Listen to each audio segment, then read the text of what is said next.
This is why lions cannot survive in the Amazon. What happens when the king of the jungle meets the king of jungles?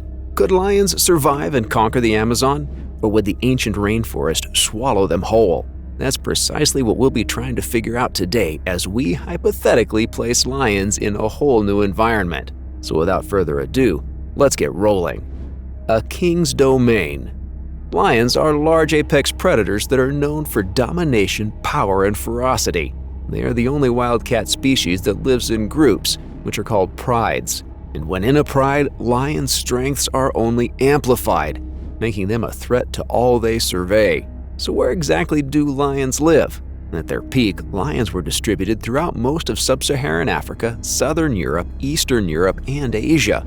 Population sizes depended on the availability of prey, and big prides were sometimes found in unexpected regions and climates simply because the prey was abundant. Oxford University's Wildlife Conservative Research Unit estimates that global lion populations stood at 200,000 at least. Today that range has greatly diminished thanks to human expansion, habitat loss, and hunting.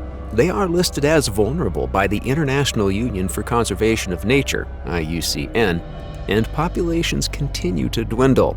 Nowadays, wild lions are largely found in protected areas in sub-Saharan Africa and India. Asiatic lions in particular are only found in western India's Gir National Park. All in all, there are around 24,000 lions left in the wild, with fewer than 1,000 Asiatic lions left. They live in a wide variety of environments, from semi-deserts and open savannas to sparse woodlands, scrublands, and tropical moist forests. Some lions, such as populations in Botswana's Okavango Delta, have even adapted to swamp environments. That said, they generally prefer open savanna environments. Open grassland provides plenty of room for lions to run, lounge, and play. Tall grass also provides excellent camouflage for their tawny coats, allowing them to get as close to prey as possible before striking. Additionally, wide open spaces are great for their stellar eyesight, so they can scan for opportunities and threats from great distances, day or night. Lastly, and most importantly, grasslands support the bulk of lions' prey. These big cats have especially big appetites, and given that they live with their friends and family, they need a lot of meat. The most effective and efficient way to feed a hungry pride of lions is to pursue large prey. Many large prey animals like zebra, wildebeest, buffalo, and antelope feed primarily on grass, and therefore spend a lot of time in grasslands. Lions use their intelligence and numbers to set a variety of traps for different prey and hunting scenarios. They typically set ambushes for fast prey like zebra, with a few pride members herding the potential victims toward other members hiding in the grass. Larger, slower animals like buffalo are often surrounded and cut off from their herds before the lions move in for the kill. Despite the majority of lions living in savannas, some have been documented in dense tropical rainforests in Central and West Africa. Most experts claim that lions and even entire prides may pass through these dense forest environments, but they do not settle there for a variety of reasons. Chief among these is that typical lion prey is not abundant in rainforests, if it's ever found there at all. However, it's theoretically possible for a single lion or two to carve out a living in Africa's tropical forests. Nomadic males that don't have prides or territories have to scramble for any sort of living without the support of hunting lionesses. Turning to dense jungle might actually open new opportunities, because it's incredibly difficult to catch prey in the open grass alone, especially if you have a giant dark mane giving your presence away before you even start stalking. Furthermore, a single lion could live on the smaller animals generally found in forests. Hares, forest antelope, wild pigs, chimpanzees, gorillas, and even small crocodiles are all decent to excellent meals for a lion or two. Lions have also been documented in semi-deserts in Botswana and Namibia. Despite their large sizes, they don't necessarily have to drink every single day. They get a lot of their moisture from the meat they eat, and this keeps them going until they come across a body of water. Shady trees, rocks, and even safari jeeps are frequent refuges in these blazing environments. Like most cats, lions are highly territorial creatures, and they don't mess around about their turf. Lion territories can be as large as 150 square miles, but are typically around 8 square miles. when food is plentiful. Only prides have territories, and the most powerful prides have the best ones, complete with the best hunting grounds, plenty of water access, and other perks.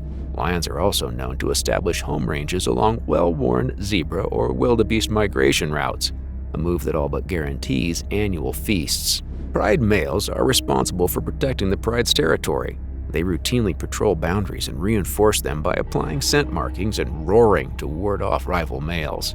They also rub themselves on trees and plants or rake the earth to mark their territory. For males, defending the territory also means defending their cubs, because rival males will kill cubs if given the chance. If a resident pride male is ousted, he has to flee the area or risk being butchered by the new king. Once in the wilderness, he lives a nomadic life in between territories until he can challenge another pride male or until he dies. Females occasionally leave home comforts too. Females that have reached sexual maturity may leave to join or form a new pride if their own fathers are still in charge of their natal pride. This behavior is meant to avoid incest and the birth of weak or stunted cubs. The Amazon ecosystem. The Amazon basin is an immense tropical environment featuring rainforests and the Amazon River, the world's second longest river. This place is also home to 1/10 of the Earth's biological life. You heard that right, 10% of all known species in the world. It is an unreal haven for flora and fauna, and it has been that way for over 50 million years. The actual Amazon rainforest covers approximately 2.1 million square miles. This makes it twice the size of India and nearly 30 times the size of the United Kingdom. There are more than 40,000 plant species, 2,000 fish, 400 amphibians, 378 reptiles, and 428 mammals here. Even more impressive are the 2.5 million known species of insects. With so many animals to pick on, the basin is home to predators big and small. We have wandering spiders, cougars, caiman, piranha, harpy eagles, and green anacondas. The Amazon is also home to another legendary big cat, the jaguar, Panthera onca. The king of the Amazon jungle is almost an ethereal presence in these parts, but its brutality and talent for murder are very real. Jaguars are highly evolved killers that combine stealth, power, intelligence, versatility, and ruthlessness to devastating effect. The jaguar's abilities and presence have also seen it respected and revered by native peoples, and it has even been hailed as the personification of deities. Speaking of peoples, the Amazon is also home to hundreds of indigenous tribes with roots as deep as the oldest trees. Of course, it's not all kumbaya in the sunshine. Modern man's encroachment is an existential threat to the Amazon world. Deforestation, mining, poaching, and other classic environmental ills have been wreaking havoc on this delicate ecosystem for decades, and countless species are either teetering on the edge of extinction or are already gone. Would lions survive in the Amazon? So what would happen if we took a lion or a pride of lions from the grasslands of the Serengeti and dropped them off in the Amazon? Well, first, they would have to get their bearings and familiarize themselves with the unfamiliar sights, sounds, smells, and sensations. A new environment can be nerve-wracking for anyone, so a lion will probably spend a bit of time exploring and determining potential threats. The next step would be to find sustenance. Water is fairly simple to find in the Amazon since there is plenty of it. Like most cats, lions can actually sniff out water, and their powerful hearing will also pick up running streams and rivers with no problem. The real problem with this new neighborhood would be food. The Amazon is home to many mammals, but quite a number of them are either hard to reach, not worth the energy required to catch them, or both. A lion cannot climb well enough to catch many of the Amazon's high-flying monkeys, while bats and other rodents are both hard to catch and insufficient for the appetites of a 400-pound lion. A lion's best bet would be ground-dwelling animals. There are quite a few of these that are at least big enough to be a worthwhile snack. Capybaras, peccaries, anteaters, sloths, and 5 species of deer would be the most common go-to options. However, the ultimate prey for our hypothetical Amazonian lions would be the tapir. This elephant-looking horse cousin can weigh as much as 700 pounds, plenty enough for a pride. They are big, slow, have poor eyesight, and are not too bright, which makes them easy pickings for the king of beasts. The only problem is that there may not be enough of them to support growing lion populations. All tapir species are either endangered or vulnerable, and they breed very slowly. Enough lions could wipe them out within a decade if unleashed in the Amazon. Normally, the low tapir population means lions could not bet on finding them all the time. They would have to hunt other things, which isn't easy. Lions would need to master how to stalk in jungle conditions, amidst crunchy fallen leaves and twigs that can easily alert prey. Their coats also don't blend in with dense vegetation as seamlessly as a jaguar's or a tiger's. On top of it all, chasing prey through trees and thick bushes is not the lion's strong suit, so even slower prey has a decent chance of evading them. Another problem for lions is their low affinity for water. Lions can and do swim when necessary, but few are true aquaphiles. This is not true for many of the region's native hunters. Cats, reptiles, birds, and more understand that the Amazon's water bodies offer an endless banquet of prey. If lions could learn this, they too could pursue prey like fish, turtles, crustaceans, otters, and even caiman or river dolphins. Lurking near water also increases the odds of running into thirsty land animals like deer or tapir. Moving lions to the Amazon may also introduce them to a quieter hazard: disease.